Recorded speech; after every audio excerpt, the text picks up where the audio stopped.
The Mortgage Minute today being brought to you by our friends at Geneva Financial. When you're ready for that next home loan, Geneva's got the programs and the products. You just need to make the call.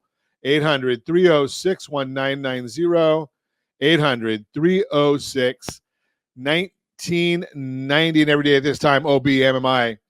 They provide the most comprehensive, accurate, timely, and interactive analysis of pricing ever conducted in the mortgage industry, calculated from actual locked rates with consumers across 35% of all mortgage transactions nationwide. They don't tell us points paid, points received, or the APR. They only tell us the number that you put into the mortgage calculator to find out what your principal and interest payment is. And if you don't have a mortgage calculator, ronismylender.com, ronismylender.com.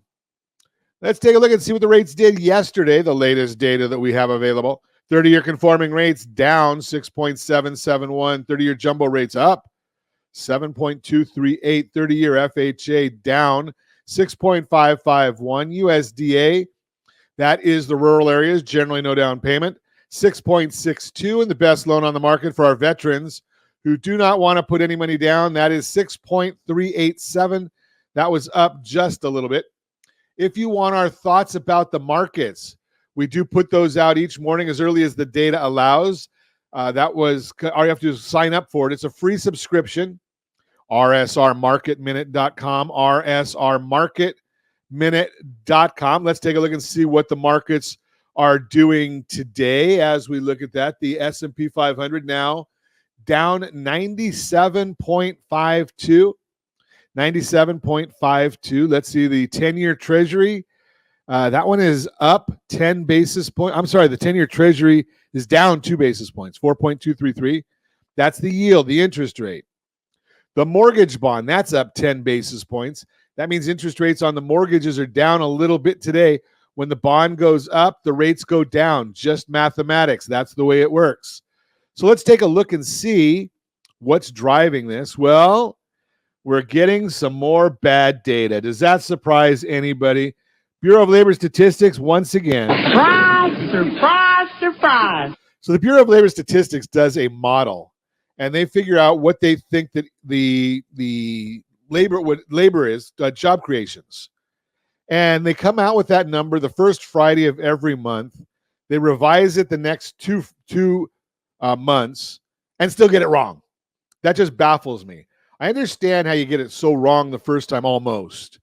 They ought to just stop doing it if they can't get anywhere close. But they do a modeling method of figuring this out.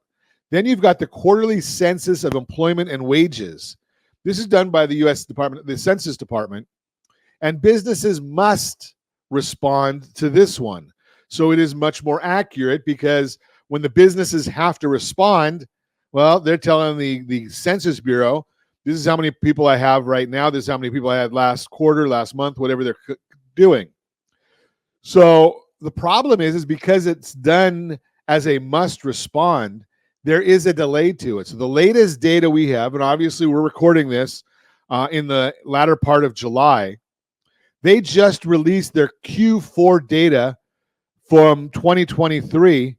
And after all the revisions from the Bureau of Labor Statistics, they still say that the count was overstated by 293,000 jobs. Did you hear that in the news anywhere, that they overstated by 293,000 jobs? BLS reported that in Q4 last year, there were 637,000 jobs created, most coming from the faulty birth-death model that tries to estimate how many businesses were created versus how many closed and what the impact is on jobs. Those of us that really want to know the number, we just look at the ADP report, which is where those companies are doing their payroll in many instances, and they tell us the number.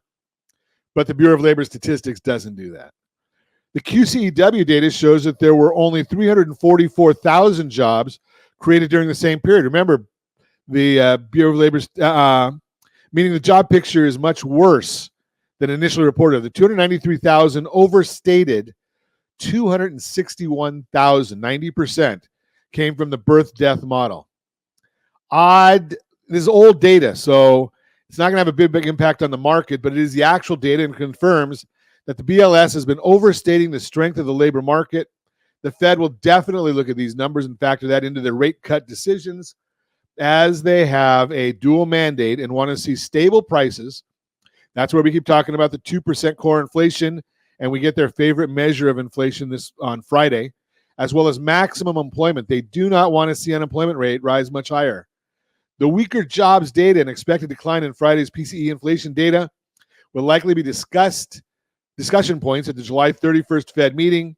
We may see some dissenters, meaning some in favor of a rate cut, although the likelihood of a cut is very low. September 18th, however, appears to be a done deal as of now.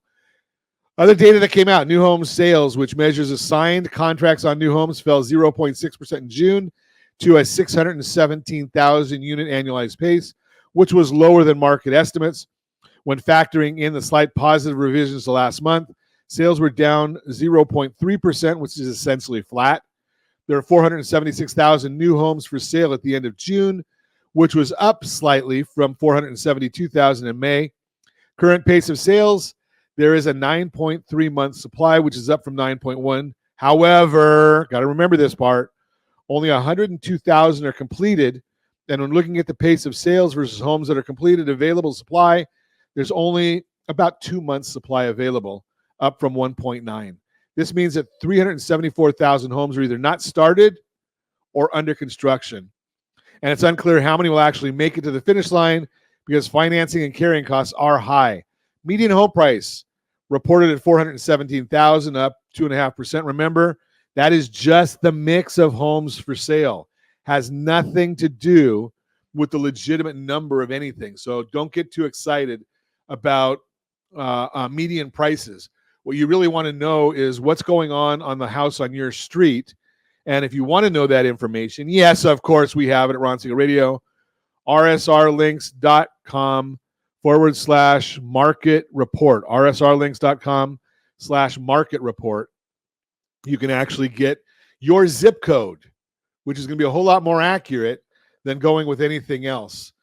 That is the Mortgage Minute, brought to you by our friends at Geneva Financial. When you're ready for that next home loan, Geneva's got the programs and the products.